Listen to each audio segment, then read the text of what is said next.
¿Cómo están, amigos? ¿Qué tal? Bueno, hoy día quería continuar la, la pequeña discusión que armé en el último video, que era acerca de el análisis de quiénes son los narcisistas malignos o los psicópatas integrados, ¿no?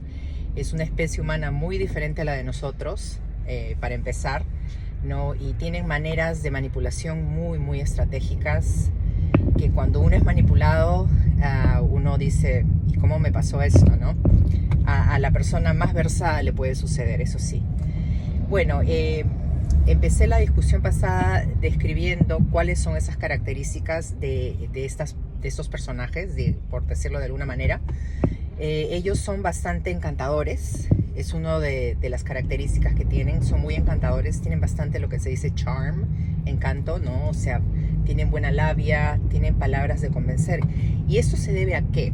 A que el propósito principal del narcisista maligno, el psicópata integrado, es de hacerse parte de tu vida. Entonces, una manera de hacerse parte de tu vida es pareciéndose mucho a ti, ¿no? O sea, él primero te escucha, te estudia, te lee, es un maestro de leer a las personas, ¿no? Él te puede leer y puede concluir, ¿no? Cómo eres, qué te gusta, qué no te gusta.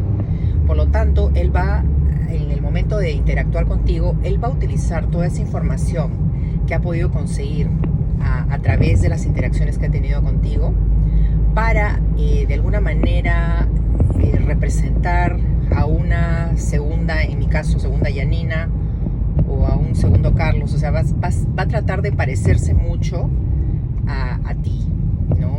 Entonces, he ahí el encanto, y he ahí también, en caso de relaciones sentimentales, que muchas veces estos personajes lo que hacen es se convierten en un tipo de, uy, encontré a mi alma gemela, ¿no?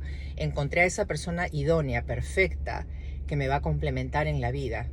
Cuando en realidad solamente fue una estrategia para poder conquistarte y tenerte básicamente atrapado en sus redes, en su tela de araña, porque también ellos simbolizan una especie de araña que va tejiendo la tela, ¿no? Y se te va acercando poco a poco hasta que te atrapa, ¿no? Ese es el rol que ellos tienen.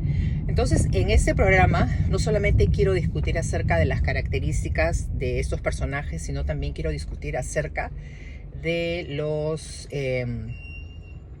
de las maneras como los podemos evadir, cómo los podemos afrontar, ¿no? Porque se dice, las estadísticas lo dicen muy bien, que en nuestra vida vamos a conocer a un total de 60 psicópatas en toda nuestra vida, ¿no? Y se dice que de 8 personas, o 6 personas, creo que son 6 personas, una es un psicópata. Entonces, muy alerta.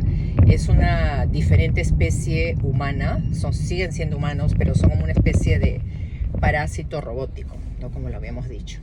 Entonces, uno de los principales consejos que se da por dos de los expertos más grandes de este tema, el doctor Iñaki Piñuel y el doctor Robert Hare, ¿no?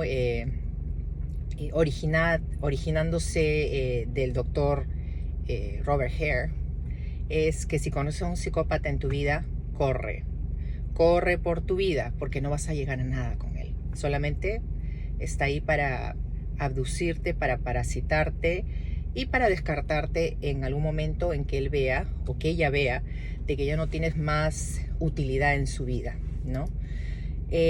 Bueno, esa es la primera estrategia. Pero para nosotros llegar a ese punto tenemos que haber estudiado muy bien a la persona, y ya di en el programa anterior todas aquellas características. Hay bastante información en la internet y en YouTube acerca de quiénes son, cómo detectarlos, cómo conocerlos, ¿no? Y bueno, uno tiene que estar súper vigilante, ¿no? Atento, despierto, para poder conocer quién es quién, ¿no? Exactamente, no solamente a los narcisistas, sino a todo tipo de personas que se nos cruzan en la vida, ¿no? Día a día. Entonces, el primer paso es correr. Es lo ideal, ¿no?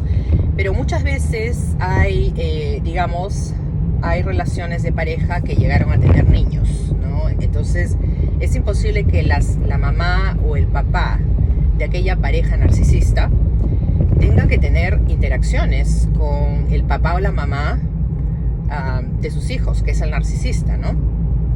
Entonces, una recomendación para eso, y es una situación un poquito precaria, ¿no? Para la persona que tiene que hacerlo, porque no puede correr, no puede salir corriendo, tiene que estar en interacción con el narcisista para que puedan criar a los niños juntos, a la distancia obviamente, porque por eso se separaron. Entonces, una manera de tratar a ese narcisista en tu vida, si en caso es el papá o la mamá de tus hijos, es tener el mínimo contacto con ellos. Que el contacto con ellos sea solamente para hablar y para discutir acerca de los niños y para el interés común que existe entre estas dos personas para poder cuidar, para poder alimentar, para poder cumplir el rol de padre y madre de estos niños, ¿no? Que básicamente están en el medio de esta situación.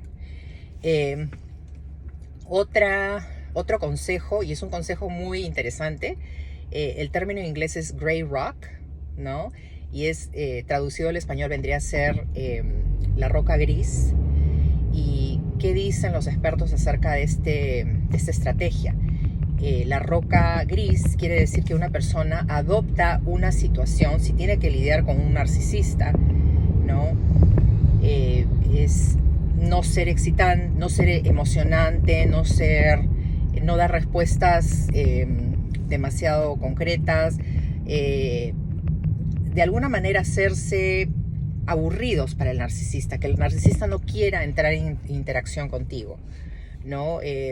No confrontarlos, no discutirles, porque ellos ganan ese suplemento narcisista cuando te ponen mal, cuando te ven llorar, cuando te sientes negativa, triste, molesta, etcétera, ¿no? Todas estas emociones negativas que se pueden generar en una relación disfuncional de pareja, ¿no? Ya sea de pareja, ¿no? Ya sea de padre a hijo, o de hijo, hija a madre, etcétera, ¿no? Entonces, convertirte en una roca gris, ¿no? Una persona aburrida, una persona monótona, una persona que no les va a discutir, que mantiene las conversaciones a lo mínimo, ¿no? Es convertirse en eso. Y estas son las principales 3 estrategias que los expertos dan en casi todas partes en internet, y quería discutirlas acá con ustedes. Espero que les haya servido este programa. Espero que si están pasando por este programa les pueda ser de utilidad, que les dé aquellas pautas que necesitan para primero identificar la situación, porque es difícil salirse de un porrazo, ¿no? Para identificar la situación y eventualmente salirse cuando uno ya esté preparado y esté listo. Ok, queridos amigos, mantengámonos siempre en la luz. Un fuerte abrazo. Gracias. Chao.